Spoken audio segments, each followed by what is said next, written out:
আসসালামু আলাইকুম।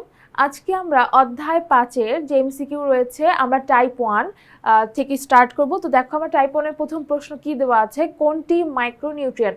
এখন মাইক্রোনিউট্রিয়েন্ট কোনগুলো? মাইক্রো মানে হচ্ছে অল্প, অল্প অর্থাৎ যে উপাদানগুলো বা যে পুষ্টি উপাদানগুলো উদ্ভিদের জন্য অল্প পরিমাণে প্রয়োজন হয়, কিন্তু প্রয়োজন হবেই, অল্প পরিমাণে প্রয়োজন হয়, সেটাকে আমরা বলছি হচ্ছে মাইক্রোনিউট্রিয়েন্ট। এখন আমাদের হয়তো মাইক্রোনিউট্রিয়েন্ট মনে নাও থাকতে পারে। মাইক্রোনিউট্রিয়েন্ট কয়টা বলো তো? আসলে আমরা ম্যাক্রোনিউট্রিয়েন্টটা ভালো করে মনে রাখবো। ম্যাক্রোনিউট্রিয়েন্ট কিন্তু হচ্ছে আমরা জানি হচ্ছে 10টা। তো 10টা কি কি? এমজিকে, ক্যাফে, ফর, নাইস, জবস। এখন আমরা যদি ম্যাক্রোনিউট্রিয়েন্টগুলো মনে রাখতে পারি তাহলে কিন্তু বাকি যেটা থাকবে সেটা কিন্তু মাইক্রোনিউট্রিয়েন্ট হবে, অর্থাৎ ইজিলি আমরা মনে রাখতে পারবো মাইক্রোনিউট্রিয়েন্টগুলো। তো কিভাবে? ম্যাগনেসিয়াম, এমজিকে, এই ম্যাগনেসিয়াম হচ্ছে গিয়ে এমজি দিয়ে প্রকাশ পায়, তাহলে ম্যাগনেসিয়ামটা হচ্ছে গিয়ে একটা ম্যাক্রোনিউট্রিয়েন্ট, তার মানে এটা কিন্তু হবে না। তারপরে দেখো সিএ দিয়ে হচ্ছে ক্যালসিয়ামকে বোঝানো হয়, ক্যালসিয়াম এখানে অপশনে নেই, খুব ভালো। এফি দিয়ে আয়রনকে বোঝানো হয় বা লোহাকে বোঝানো হয়। তারপরে হচ্ছে এন দিয়ে নাইট্রোজেনকে বোঝানো হয়। তারপরে দেখো সি দিয়ে হচ্ছে কার্বনকে বোঝানো হয়, কার্বন আছে তার মানে এটা হবে না, কারণ এটা একটা ম্যাক্রোনিউট্রিয়েন্ট। এইচ দিয়ে হাইড্রোজেনকে বোঝানো হয়, দেখো হাইড্রোজেনটাও আছে তার মানে এটাও অ্যান্সার হবে না। বাকি থেকে অক্সিজেন, ফসফরাস, সালফার, কিন্তু এখানে অক্সিজেন, ফসফরাস, সালফারে কোনোটাই নাই, তার মানে এই তিনটাই হচ্ছে ম্যাক্রোনিউট্রিয়েন্ট আর এই কপারটা হচ্ছে মাইক্রোনিউট্রিয়েন্ট। অর্থাৎ আমরা যখন একটা উদাহরণ পড়বো, ম্যাক্রোনিউট্রিয়েন্ট পড়বো, তাহলে বাকি যেটা থাকবে সেটা কিন্তু মাইক্রোনিউট্রিয়েন্ট হবে। এইভাবে করে আমরা পড়াটা কিন্তু গুছিয়ে নিব। এরপরের প্রশ্নটা দেখি, তারপরে কি বলেছে, উদ্ভিদের স্বাভাবিক বৃদ্ধির জন্য একান্ত প্রয়োজনীয় উপাদান কতটি? অর্থাৎ কোন উপাদানগুলো খুব বেশি পরিমাণে প্রয়োজন হয়, কয়টি উপাদান প্রয়োজন হয়? আচ্ছা, 60টা, 16টা, 10টা, 6টা? উত্তর হচ্ছে কি 16টা হবে। তো এই যে 16টা যেটা বললাম, এখানে যেটা আমরা উদাহরণে দিয়েছি, এখানে কিন্তু 10টা উপাদানের কথা বলেছে, যেটা হচ্ছে ম্যাক্রোনিউট্রিয়েন্ট, আর বাকিগুলো কি হবে? মাইক্রোনিউট্রিয়েন্ট হবে। এই 10টা ম্যাক্রোনিউট্রিয়েন্ট আর 6টা হচ্ছে মাইক্রোনিউট্রিয়েন্ট, মিলে হচ্ছে গিয়ে আমাদের 16টা উপাদান, যেটা দিয়ে আমাদের উদ্ভিদের প্রয়োজন হয়। আচ্ছা, এরপরে প্রশ্নটা কি আছে, উদ্ভিদের স্বাভাবিক বৃদ্ধির জন্য ম্যাক্রো উপাদান কোনগুলো? এখন আশা করি ম্যাক্রো উপাদান কোনগুলো এটা আমরা বলতে পারবো, কারণ আমরা জানি ম্যাক্রো উপাদানটা মনে রাখার জন্য সূত্র কি? এমজিকে, ক্যাফে, ফর, নাইস, জবস। তাহলে এখন আমরা একটু মিলাই দেখি যে কোনটা আছে। Manganese, boron, chlorine. আচ্ছা, এইটার মধ্যে কিন্তু ম্যাক্রো উপাদানগুলো আমরা দেখতে পাচ্ছি না। নাইট্রোজেন, এটা একটা এটা হচ্ছে গিয়ে তোমার ম্যাক্রোনিউট্রিয়েন্ট। কপার, মলিবডেনাম, এই দুটো হচ্ছে মাইক্রোনিউট্রিয়েন্ট। তাহলে আমাদের এমন একটা অপশন বাছাই করতে হবে যেখানে সবগুলোই ম্যাক্রোনিউট্রিয়েন্ট হবে। তাহলে কি কি আছে? Nitrogen, calcium, magnesium. হ্যাঁ, এমজিকে, ক্যাফে, ফর, নাইস, জবস। এই উদাহরণটা দিয়ে আমরা কিন্তু বুঝতে পারছি যে এই 2 নম্বর অপশনটা হলো ম্যাক্রোনিউট্রিয়েন্ট। আর কার্বন, বোরন, নাইট্রোজেন, এটার মধ্যে বোরন আবার মাইক্রোনিউট্রিয়েন্ট, সো তার মানে 4 নাম্বারটা হচ্ছে না, আমাদের অ্যান্সার কিন্তু 2 নাম্বারটা হবে। এরপরে প্রশ্ন, ডিএনএ, আরএনএ, এটিপির গাঠনিক উপাদান কোনটি? গাঠনিক উপাদান মানে কোন উপাদানটা অবশ্যই থাকতে হবে? কি কি আছে এখানে?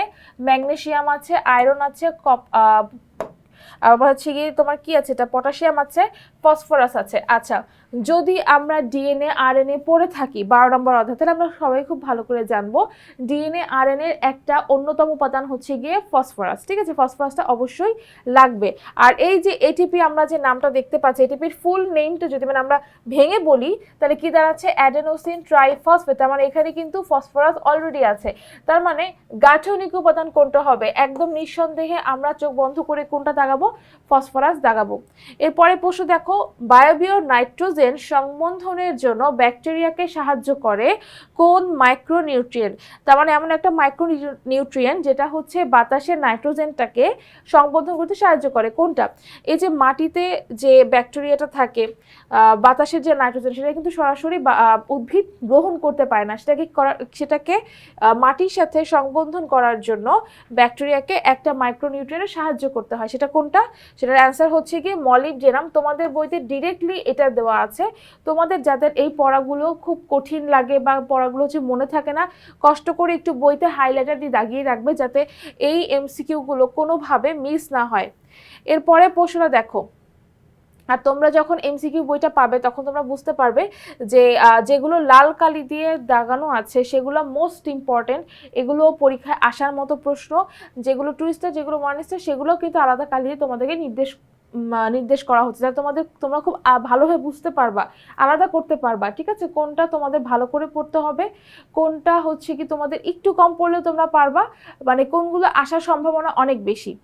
আচ্ছা দেখো পরের প্রশ্ন দেখো কি বলেছে, উদ্ভিদের মূল বৃদ্ধির জন্য অত্যন্ত প্রয়োজনীয় উপাদান কোনটি, অথবা উদ্ভিদের মূল বর্ধনের প্রয়োজনীয় উপাদান কোনটি, অর্থাৎ উদ্ভিদের যে মূল সেটা বৃদ্ধির জন্য বা বর্ধনের জন্য কোন উপাদানটা অনেক বেশি পরিমাণে প্রয়োজন। দুইটাই একদম সেম প্রশ্ন, শুধু একটু ঘুরিয়ে বলা হয়েছে।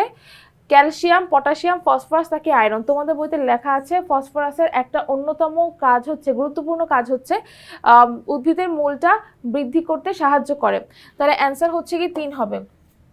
তারপরে প্রশ্ন দেখো, সালোক সংশ্লেষণ পরিমাণ বেশি মাত্রায় কমে যেতে দেখা যায় কোনটির অভাবে। তার মানে সালোক সংশ্লেষণটার যে হার থাকে সেটা বেশি মাত্রায় কমে যাবে কোনটা না থাকলে, সোডিয়াম, ক্যালসিয়াম, ম্যাগনেসিয়াম নাকি পটাশিয়াম। যদি আমরা দেখি কোনো গাছের সালোক সংশ্লেষণের পরিমাণটা কমে যায়, তাহলে বুঝতে হবে সেই গাছের ম্যাগনেসিয়ামের পরিমাণটা কমে যাচ্ছে, কারণ ম্যাগনেসিয়াম ছাড়া কিন্তু সাধারণত সালোক সংশ্লেষণ কখনোই সম্ভব না, ঠিক আছে।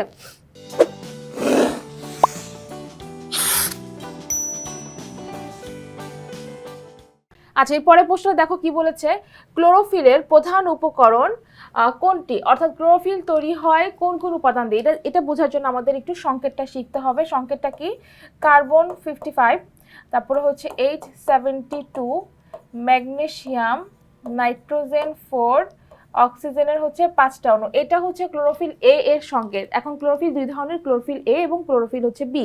তো ক্লোরোফিল এ সংকেত এটা, ক্লোরোফিলের বি সংকেতটাই প্রায় সেম, শুধুমাত্র সেখানে হাইড্রোজেন থাকবে 70টা, অর্থাৎ 70 অণু হবে, আর অক্সিজেন থাকে হচ্ছে 6টা অণু, ঠিক আছে। তাহলে আমরা এই সংকেতটা দেখে কি বুঝতে পারছি, যে ক্লোরোফিল তৈরি করার জন্য আমার অবশ্যই কার্বন লাগবে, হাইড্রোজেন লাগবে, ম্যাগনেসিয়াম লাগবে, নাইট্রোজেন লাগবে, আবার অক্সিজেন লাগবে, অর্থাৎ এগুলো ছাড়া কখনোই ক্লোরোফিল তৈরি হবে না। তার মানে কোনো একটা পরিবেশে যদি ম্যাগনেসিয়ামের অভাব হয়, তার মানে সেখানে ক্লোরোফিল তৈরি হবে না, আর যদি ক্লোরোফিল তৈরি না হয় তার মানে সেখানে সালোক সংশ্লেষণও হবে না।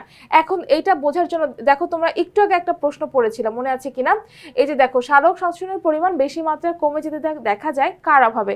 অবশ্যই আমার অ্যান্সার এখানে ম্যাগনেসিয়াম হবে। কেন, আমি এখানে যে সংকেতটা লিখেছিলাম, তো সংকেতটাতে দেখো ম্যাগনেসিয়াম আছে, অর্থাৎ ক্লোরোফিলে কি আছে, ক্লোরোফিলের সংকেতে আমাদের ম্যাগনেসিয়াম দেখা যাচ্ছে, যে ম্যাগনেসিয়াম, তার মানে কি ম্যাগনেসিয়াম যদি কমে যায় তার মানে সালোক সংশ্লেষণের পরিমাণটা অবশ্যই কমে যাবে, ক্লোরোফিল তৈরি হবে না, ক্লোরোফিল তৈরি না হলে সালোক সংশ্লেষণও হবে না।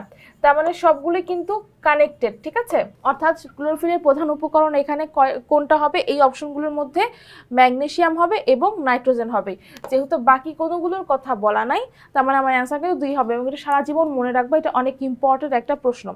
এরপরে প্রশ্নটা দেখো, সুগার বিট এর মূল এবং কাণ্ডের বৃদ্ধির জন্য কোন মৌলটি প্রয়োজন, ক্লোরিন, পটাশিয়াম, সোডিয়াম নাকি হচ্ছে গিয়ে তামা।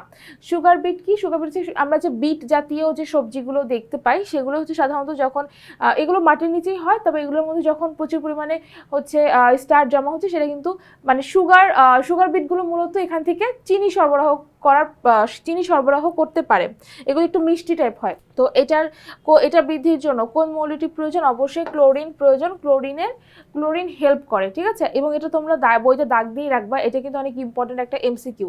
এরপরে প্রশ্নটা খেয়াল করো, তারপরে কি আছে, কোনটার মূল এবং কাণ্ডের বৃদ্ধির জন্য ক্লোরিন প্রয়োজন। আচ্ছা, টমেটো, সূর্যমুখী, সুগার বিট নাকি আলু। যেটাকে এরকম একটা প্রশ্ন পেয়েছি, উত্তর কি হবে, উত্তর হচ্ছে কি সুগার বিট হবে।